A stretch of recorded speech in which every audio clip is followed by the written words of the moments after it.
mean, I always like the Max. You guys, you know, I just got back from Comic-Con in New York Comic-Con, and I got this awesome piece of artwork that someone made for me. That is awesome. That is nice. As you guys know, I do my She-Hulk cosplay, so it was really cool. I don't know if you guys can get a chance to look at this.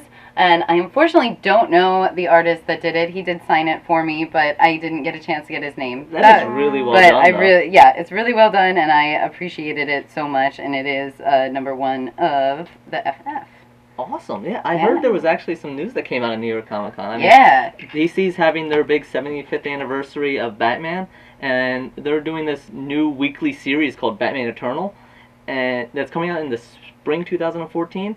And they're even bringing back a character that has been kind of toxic in the past. Stephanie Brown, who was once a villain, turned Robin, then turned Batgirl. Okay.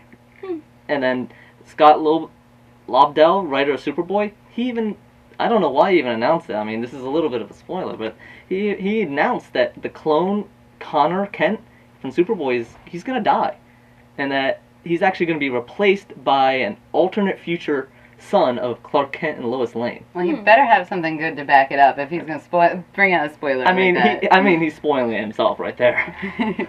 I heard in Marvel news, Inhumans #1, January 2014, will be written by Matt Fraction, and will have new Inhumans following events in Infinity. Not all embracing their new King Black Bolt. So the Inhumans are going to have a little bit of infighting among them. New king, apparently. Yeah.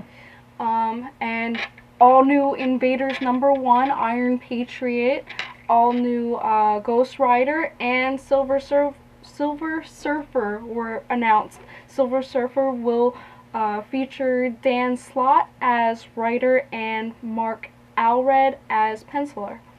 Well, there's a lot of interesting news over here. It looks like Dark Horse Comics has announced multiple video game tie-ins. Looks like partnership with the acclaimed RPG maker and CG Project Red will bring the Witcher title comic to the books in March 2014 in time for their next video game installment, The Witcher 3 Wild Hunt. The Witcher's a very adult graphic kind of RPG, very in-depth, a lot of magic and sword fighting. So that should make a good comic. Yeah, that should.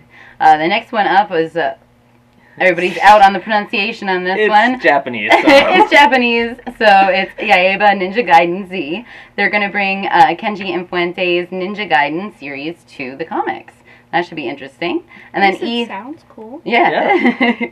And Eve Online is inspired by actual player-driven events in the MMO's world history, which I think is really cool. That would be awesome. Yeah, anytime you can be a player and get involved in what's actually going on, it just makes you all the more involved, and it makes it all the more real to you. Absolutely.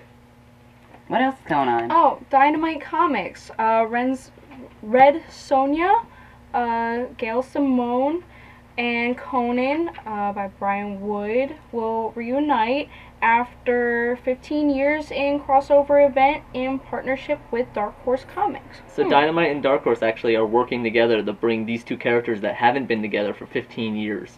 And I mean, you got Gail Simone and Brian Wood, two of my favorite writers, so that's going to be awesome. I'm checking that out. Yeah.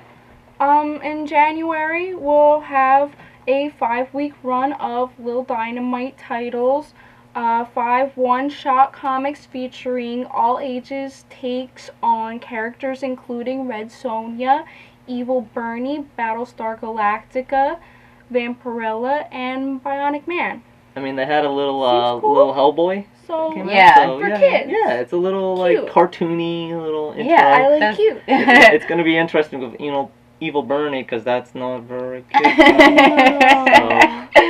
But all of that cute stuff has been hitting really big lately, so I'm sure it'll do well. I like that they're bringing it out for younger ages. So. Bill Willingham of Fables fame will bring Legendary a steampunk adventure, a 7-issue monthly crossover event featuring classic characters of comics and film. I'm a fan of steampunk, so that's going to be interesting. Always aesthetically pleasing.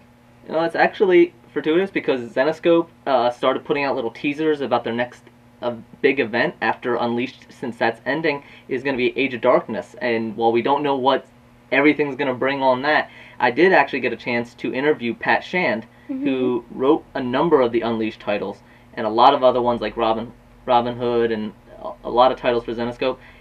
There is a new series coming out called Quest in November, and Pat even let it drop that he's having another title coming out in December called Red that's only just now starting to be teased. So fantastic. I'd love to see that interview. Yeah, that's going to be coming up hopefully this weekend. So, yeah, there's a lot of news out of New York Comic Con. I mean, it's huge, and it's actually, just this year, number-wise, it matched San Diego Comic Con. That's fantastic. It was very hectic there. I had an absolutely great time. It was a wonderful experience. And you won as a cosplayer. So. I did. I won Best Interpretation of Character for my female Nightcrawler cosplay. Got to get a couple of pictures with Yaya Han, and Ivy Doom Kitty was so gracious and gave me love Ivy. She gave me a bunch of great pictures, and we had a really good time.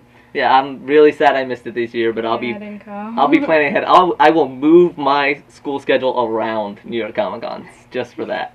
So, I can't wait to see the next convention that goes on. So, awesome. Yeah. Thank you. Cool. This is a special on the New York Comic Con, and we'll see you on every big event. We'll try to get all the news.